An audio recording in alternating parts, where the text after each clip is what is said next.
दोस्तों नमस्कार। आज का वीडियो हर उस व्यक्ति के लिए उपयोगी सिद्ध होने वाला है जो या तो अपनी संयुक्त फैमिली यानी ज्वाइंट फैमिली में रहता है या फिर सिंगल फैमिली में। वैसे शहरों में संयुक्त परिवार बड़ी मुश्किल से देखने को मिलते हैं, परंतु हाँ, कुछ आज ज्वाइंट फैमिलीज हैं गांव में जो एक संयुक्त परिवार के तौर पर रहते हैं।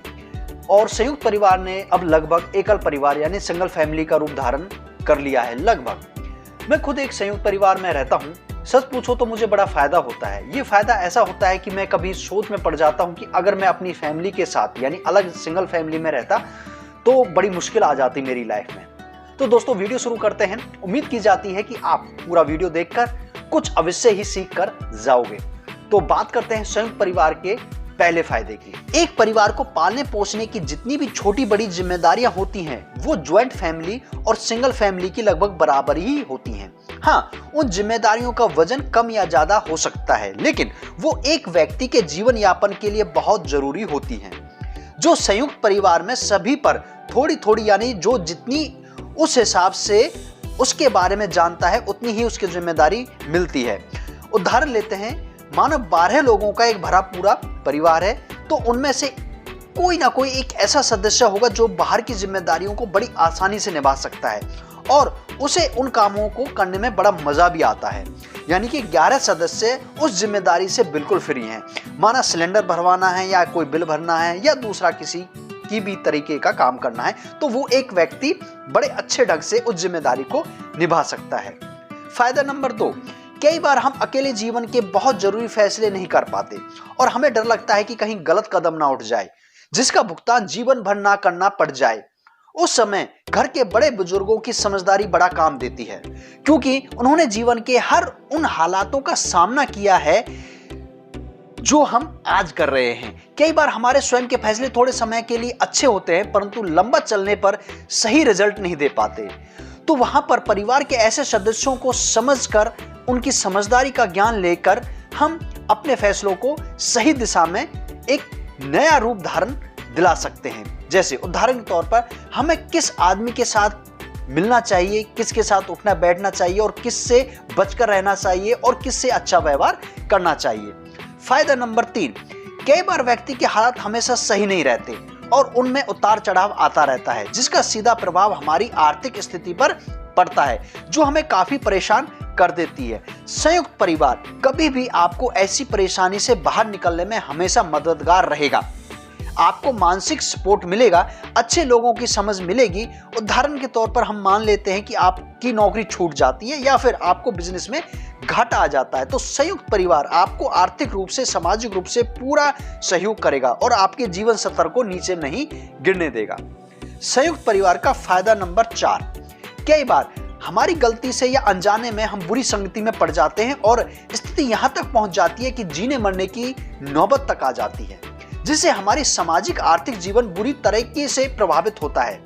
तब यही संयुक्त परिवार आपको बल देता है, आपकी सुरक्षा में दीवार बनकर आपके साथ खड़ा हो जाता है, ऐसी समस्या को हल करवा देता है। उदाहरण के तौर पर आप किसी व्यक्ति ने गलत संगत में पड़ जाते हैं जिससे आपके ऊपर कर्जा हो जाता है और जान माल तक के लिए आपके लिए परेशानी खड़ी हो जाती है तो वहां पर यही परिवार उसका हल भी करता है और आपको एक नया जीवन जीने का रास्ता भी दिखाता है। यानी कि मॉरल सपोर्ट ये परिवार आपको उस स्थिति में देता है।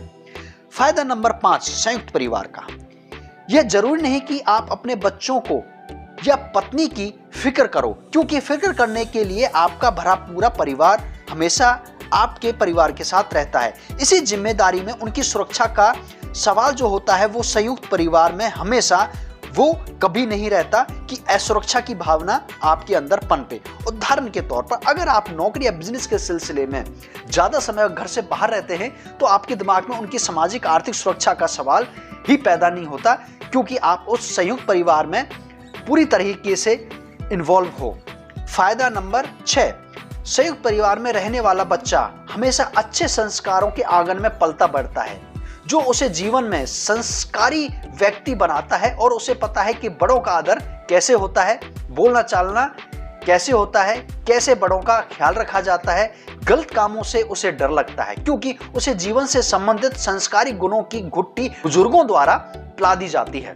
जिसका परिणाम यह निकलता है कि वह बच्चा जीवन में सही रास्ता चुनता है और परिवार को एक नई पहचान दिलाता है। फायदा नंबर 7, संयुक्त परिवार का अर्थ है कि अगर आप कोई भी काम यानी बिजनेस शुरू करते हो तो आपका मनोबल ऊंचा रहता है हमेशा, और आपके मनोबल के साथ साथ पूरा परिवार उस बिजनेस में, उस काम में आपका सहयोग करता है, आपका हाथ बटाता है।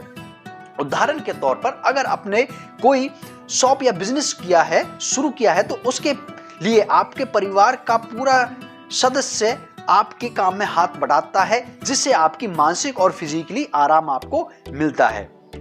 फायदा नंबर 8, जीवन में कई काम तो हमारे इसी वजह से पूरे हो जाते हैं कि आप एक भरे पूरे परिवार का हिस्सा हो, और संयुक्त परिवार जो भी हो वो अपने आप में एक कीमत रखता है। जो रसूख ऐसे परिवार ने कमाए होते हैं उसमें कई पीढ़ी लग जाते हैं, वो कमाई आपको बगैर कमाई करे मिल जाती है, क्योंकि आपने उस परिवार में जन्म जो ले लिया है। उदाहरण के तौर पर बच्चों के रिश्ते अच्छे परिवार में हो जाते हैं, अच्छे लोगों में उठना बैठना आपका अपने आप से बनने लगता है। संयुक्त परिवार, फायदा नंबर 9, संयुक्त परिवार का एक समाज में अपना अलग ही रुतबा होता है, एक अलग ही वर्चस्व होता है। ऐसे परिवार को किसी भी सामाजिक कार्यों में, अच्छे कार्यों में हमेशा टोका जाता है और उसकी राय तक ली जाती है। संयुक्त परिवार राजनीतिक हस्तक्षेप भी रखता है, जो कभी ना कभी परिवार के जीवन स्तर, सामाजिक स्तर को उठाकर रखता है। तो दोस्तों, अपने ढोल अपना अपना राग वाली कहानी हर परिवार में आजकल चल रही है। परिवार के हर उस सदस्य को आजादी चाहिए। ये आजादी बस इतनी सी है कि कोई मुझे रोके ना, कोई मुझे टोके ना। परंतु ऐसी आजादी पाने के चक्कर में हमारे समाज से संयुक्त परिवार यानी कि ज्वाइंट फैमिली का चलन खत्म होता जा रहा है। इसके पीछे और भी छोटे मोटे कारण हैं। संयुक्त परिवार को आप उस बंधी हुई झाड़ू की तरह समझो जो अपने से ज्यादा वजनदार चीज को अपनी जगह से हिला देती है। एक संयुक्त परिवार की ताकत अपार होती है। उसकी ताकत का अंदाजा उस परिवार से अलग होकर ही आपको पता चल सकता है। सिंगल फैमिलीज होने के कारण हमारे आपके संबंधों में बहुत जल्दी खटास आ जाती है। इसके पीछे एक बड़ा कारण है कि आप गलत करो या सही, आपको कोई टोकने वाला नहीं होता। इसी वजह से हम कई गलत स्टेप उठा लेते हैं, जिसका भुगतान शायद हम पूरा जीवन करते रहते हैं। उस स्टेप के कारण पछतावे के अलावा हमारे पास कुछ भी नहीं बचता। पाश्चात्य सभ्यता, जिसे वेस्टर्न कल्चर कहते हैं, उनकी सभ्यता हमारी सभ्यता से मेल क्यों नहीं खाती? उसके पीछे कारण है कि हमारी सभ्यता को जन्म देने वाला हमारा संयुक्त परिवार है, जिसमें खुशी है, अपनापन है, शर्म है, डर है, मजबूती प्रदान करने वाले घर के बड़े बुजुर्ग हैं, और इन सभी में सभ्य संस्कारों का समावेश होता है। दोस्तों, मेरे हिसाब से संयुक्त परिवार का चलन अब कल की बातें हो चुकी हैं। यह शायद ही उन लोगों को दोबारा देखने को मिले जो इस वीडियो को देख रहे हैं या फिर कुछ समय बाद देखेंगे। परंतु दोस्तों, अगर आप पहली बार इस चैनल पर आए हो तो चैनल को सब्सक्राइब जरूर करके जाएं, ताकि और भी ऐसे वीडियो आप तक सबसे पहले पहुंच सकें। अगर आपने कुछ कहना है तो कमेंट बॉक्स में जरूर लिखें, मैं कोशिश करूंगा उनका उत्तर देने का। आपने वीडियो देखा, इसके लिए आपका बहुत बहुत धन्यवाद। Thank you.